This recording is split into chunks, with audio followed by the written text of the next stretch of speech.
Hi friends, welcome to Deepika reviews. ఈ video మీకు నచ్చినట్లయితే వీడియోని లైక్ చేసి షేర్ చేసి సబ్స్క్రైబ్ చేసుకోవడం మర్చిపోకండి. విహారీ గారు డౌన్ డౌన్ చెల్లించాలి చెల్లించాలి, సకాలంలో జీతాలు చెల్లించాలి అని చెప్పి ఆఫీస్ నుంచి వచ్చిన స్టాఫ్ అంతా కూడా విహారీ ఇంటి ముందు నుంచొని గట్టి గట్టిగా అరుస్తూ ఉంటారు. మావయ్య ఏమైందో చూడండి అని విహారీ చెప్తూ ఉంటాడు. నేను వెళ్ళి చూస్తాను అల్లుడు అని చెప్పి చారుకేశ బయటికి వెళ్తాడు. ఏం జరిగింది అని చెప్పి అడుగుతూ ఉంటాడు. సకాలంలో మాకు జీతాలు అందట్లేదు. మేము రాత్రి అనక పగలనక ఆలోచించకుండా విహారీ గారి బిజినెస్లు డెవలప్ చేస్తున్నాము. కానీ మాకు నెలకొచ్చేసరికి శాలరీ కూడా చేతుల్లో పడట్లేదు. అందుకే ఎలాగైనా సరే విహారీ గారు జీతాలు చెల్లించాలి. విహారీ గారు డౌన్ డౌన్ అని చెప్పి గట్టి గట్టిగా అరుస్తూ ఉంటారు. విహారీ ఇంట్లోనే ఉన్నాడు. మీరంతా కాసేపు సైలెంట్గా ఉండండి, విషయం నేను విహారీకి చెప్తాను అని చారుకేశ కార్మికులకు చెప్తూ ఉంటాడు. ఇక చారుకేశ లోపలికి వెళ్ళి, విహారీ బయట ఉంది మన ఎంప్లాయీస్, వాళ్ళకి సకాలంలో శాలరీలు అందట్లేదంట, వాళ్ళు గొడవ చేస్తున్నారు అని చెప్తూ ఉంటాడు. సకాలంలో శాలరీలు అందట్లేదా అని విహారీ పూజ మధ్యలో నుంచి లేవబోతూ ఉండగా యమున, విహారీ అలా లేవకూడదు అని చెప్పి చెప్తూ ఉంటుంది. అమ్మ, మనకి ముందు ఎంప్లాయీస్, తర్వాతే మనం, ముందు ఎంప్లాయీస్తో మాట్లాడొస్తాను అని విహారీ బయటకు వెళ్తాడు. ఏం జరిగింది అని చెప్పి అడుగుతూ ఉంటాడు. మేము రాత్రి అనక పగలనక ఆలోచించకుండా మీ ఆఫీసుల్ని మీ బిజినెస్ని డెవలప్ చేస్తుంటే మీరు నెలకు మాకు శాలరీ కూడా ఇవ్వట్లేదు సార్ అని ఎంప్లాయీస్ అంతా అంటూ ఉంటారు. ఇక కుటుంబ సభ్యులంతా కూడా బయటికి వస్తారు. ఇక అప్పుడు విహారీ అంబిక దగ్గరకు వెళ్ళి, అత్తయ్య ఏంటిదంతా అని చెప్పి అడుగుతూ ఉంటాడు.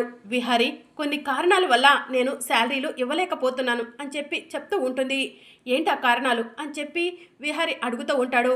విహారీ, నువ్వు బిజినెస్ అంతా కూడా నన్ను చూసుకోమని నాకు చైర్మన్ పదవి ఇచ్చినా కూడా 51% షేర్లు నీ పేరు మీదే ఉండటం వల్ల నేను ఎలాంటి చెక్కుల మీద సంతకం పెట్టినా కూడా ఉపయోగం లేదు విహారీ అని చెప్పి అంబిక చెప్తూ ఉంటుంది.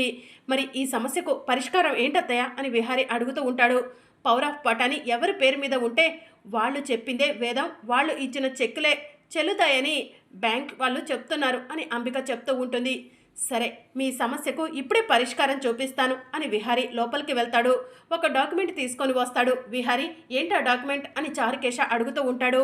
పవర్ ఆఫ్ పటాని అంబిక అత్తయ్య పేరు మీదకి రాసేస్తున్నాను మోయా అని చెప్పి విహారీ చెప్తూ ఉంటాడు. నాన్న విహారీ ఒక్కసారి ఆలోచించు అని యమున చెప్తూ ఉంటుంది. అంబిక అత్తయ్య బయట మనిషి కాదు, మా నాన్నకు స్వయాన చెల్లెలు. నేను ఎలాగో బిజినెస్లపై అంత ఇంట్రెస్ట్ చూపించట్లేదు. నాకంటూ ఎలాంటి బాధ్యత లేకుండా నేను ఫ్రీ బర్డ్ లాగా తిరగాలనుకుంటున్నాను. బిజినెస్ అంతా కూడా అంబిక అత్తయ్య చూసుకుంటుంది. అలాంటప్పుడు పవర్ ఆఫ్ పటాని కూడా అంబిక అత్తయ్య పేరు మీద ఉండటం కరెక్ట్ అని విహారీ పవర్ ఆఫ్ పటాని మీద సంతకం పెట్టేస్తాడు. అది చూసి అంబిక సంతోషపడుతూ ఉంటుంది. కుటుంబ సభ్యులంతా కూడా అలానే షాక్లో ఉంటారు. ఇక మీరెవరూ కూడా కంగారు పడాల్సిన అవసరం లేదు, వెళ్ళండి. రేపు మీకు ఆఫీస్ టైంలో అంబిక అత్తయ్య శాలరీలు అందరికీ కూడా ఇచ్చేస్తుంది. ఏ అత్తయ్య ఓకేనా అని విహారీ అడుగుతూ ఉంటాడు. సరే విహారీ, నువ్వెలా చెప్తే అలా అని అంబిక అంటుంది. ఇక అందరూ కూడా వెళ్ళండి, ఎవరి డ్యూటీ వాళ్ళు చేయండి, రేపు ఆఫీస్ టైంలో మీ శాలరీలు మీ చేతుల్లో ఉంటాయి అని విహారీ చెప్పడంతో ఎంప్లాయీస్ అంతా కూడా అక్కడి నుంచి వెళ్ళిపోతారు. విహారీ రా, పూజకు టైం అవుతుంది అని చెప్పి పద్మాక్షి అంటుంది.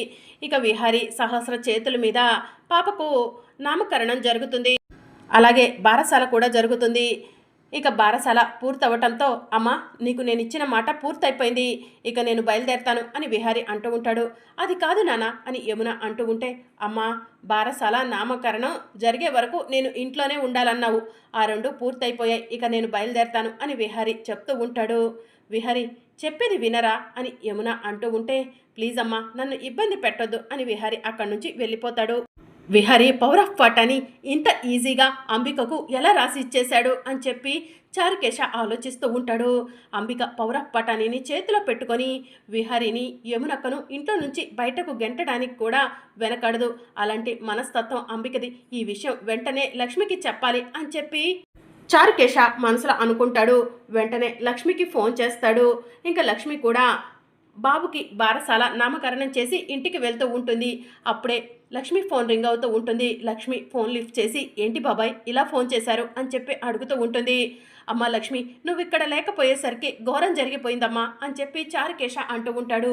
ఘోరం జరిగిపోయిందా? ఏంటి బాబాయ్ అది అని చెప్పి లక్ష్మి అడుగుతూ ఉంటుంది.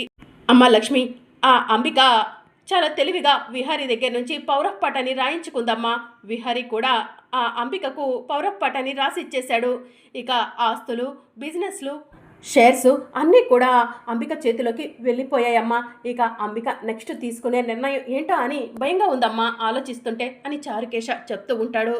అంబికమ్మ అంత పని చేసిందా బాబాయ్ అని చెప్పి లక్ష్మి అంటుంది. అవునమ్మా లక్ష్మి, ఇప్పుడు ఏం చేద్దామమ్మా అని చారుకేశ అంటూ ఉంటాడు. అంబికమ్మ దగ్గర పౌరఫ్ పటాన్ని రాపించుకున్న డాక్యుమెంట్ ఎలా తీసుకోవాలో నాకు తెలుసు బాబాయ్ అని చెప్పి లక్ష్మి అంటూ ఉంటుంది. ఏం చేస్తావమ్మా? అసలు ఎక్కడున్నావమ్మా? ఎందుకమ్మా మా అందరికీ దూరంగా ఉంటున్నావు? త్వరగా తిరిగి వచ్చేయమ్మా అని చారుకేశ అంటూ ఉంటాడు. నేను రావటానికి కాస్త సమయం పడుతుంది బాబాయ్, కానీ విహారీ గారి మీద ఆ అంబికమ్మ ఎన్ని కుట్రలు పనినా కూడా ఆ అంబికమ్మ కుట్రలు చల్లనివ్వను అని చెప్పి లక్ష్మి అంటుంది. ఏమోనమ్మా, ఇటు చూస్తే విహారీ పూర్తిగా పిచ్చివాడైపోతున్నాడు. తాగుడుకు బానిసైపోయాడు. వాడు ఎంత తాగుతున్నాడో, వాడి బాడీలో ఎంత ఆల్కహాల్ పర్సంటేజ్ ఉందో ఎవరికీ తెలియదు. వాడి పరిస్థితి ఘోరంగా ఉంది. మరోవైపు చూస్తేనేమో అంబిక ఆస్తులన్నీ కూడా తన పేరు మీద రాయించుకుంది. ఏం జరుగుతుందోనని భయంగా ఉందమ్మా అని చెప్పి చారుకేశ చెప్తూ ఉంటాడు. బాబాయ్ కంగారు పడకండి, అంబికమ్మ తీసుకున్న ఆస్తిని తిరిగి ఎలా విహారీ గారికి దక్కించాలో నాకు తెలుసు బాబాయ్. ఇక నేను రంగంలోకి దిగుతాను, అంబికమ్మ ఆట కట్టిస్తాను బాబాయ్ అని లక్ష్మి చెప్తూ ఉంటుంది. సరేమ్మా ఉంటాను అని చారుకేశ ఫోన్ కట్ చేస్తాడు. అంబికమ్మ, నేను లేని సమయం చూసి విహారీ గారిని అమాయకుణ్ణి చేసి పౌరఫ్ పటాన్ని రాయించుకుంటావా? పౌరఫ్ పటాన్ని ఎలా తిరిగి తీసుకోవాలో నాకు తెలుసు అని లక్ష్మి మనసులో అనుకుంటుంది. వెంటనే బామ్మ దగ్గరకు వెళ్ళి, బామ్మ నేను ఈరోజు సాయంత్రం కల్లా తిరిగి వచ్చేస్తాను, బాబును జాగ్రత్తగా చూసుకుంటావా అని చెప్పి అడుగుతూ ఉంటుంది. పసి కందును వదిలి ఎక్కడికి వెళ్తావమ్మా అని చెప్పి బామ్మ అడుగుతూ ఉంటుంది. బామ్మ అర్జెంటు పని పడింది, నేను తప్పకుండా వెళ్ళాలి, లేదంటే నేను వెళ్ళనని నీకు కూడా తెలుసు కదా బామ్మ అని లక్ష్మి అంటూ ఉంటే, సరే అమ్మా, నువ్వు ఏ తప్పు చేయవని నాకు తెలుసు, నువ్వు ఏ పని చేస్తున్నా కూడా దాని వెనుక ఏదో ఒక అర్థం ఉంటుందని తెలుసు, వెళ్ళమ్మా వెళ్ళు అని చెప్పి బామ్మ చెప్తూ ఉంటుంది. బాబు జాగ్రత్త బామ్మ అని లక్ష్మి వెంటనే బస్సులో సిటీకి బయలుదేరుతుంది. ఇక మరోవైపు చారుకేశ విహారీ విహారీ అని పరిగెత్తుకుంటూ ఇంట్లోకి వస్తాడు. ఏంటి మోయ అని విహారీ అడుగుతూ ఉంటాడు. వి ఆర్గానిక్స్ మళ్ళీ అంబిక ఆ పార్థసారథికి అమ్మేసిందంట అని చెప్పి చెప్తూ ఉంటాడు. పార్థసారథికి అంబికత్తయ్య వి ఆర్గానిక్స్ అమ్మటం ఏంటి అని చెప్పి విహారీ అంటూ ఉంటాడు. ఏమో విహారీ, ఇప్పుడే బయట అందరూ మాట్లాడుకుంటుంటే నేను విన్నాను అని చెప్పి చారుకేశ చెప్తూ ఉంటాడు. ఇక విహారీ కోపంగా కిందికి వచ్చి అంబికత్తయ్య అంబికత్తయ్య అని పిలుస్తూ ఉంటాడు. ఏంటి విహారీ అని అంబిక రూమ్లో నుంచి బయటకు వస్తుంది. వి ఆర్గానిక్స్ని పార్థసారథి గారికి అమ్మేశావా అంబికత్తయ్య అని విహారీ అడుగుతూ ఉంటాడు. అవును విహారీ, అమ్మేశాను అని చెప్పి అంబిక అంటుంది.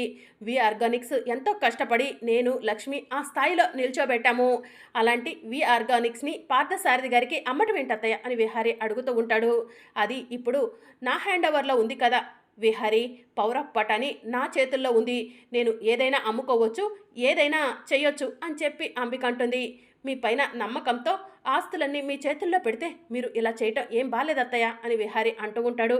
విహారీ, ఈ ఆస్తిపై నీకంటే ఎక్కువ హక్కు నాకు ఉంది, నేను ఏం చేసినా కూడా మాట్లాడటానికి ఈ ఇంట్లో ఎవరికి అర్హత లేదు, అలాంటప్పుడు నన్ను నువ్వు ప్రశ్నించకూడదు అని చెప్పి అంబిక అంటూ ఉంటుంది.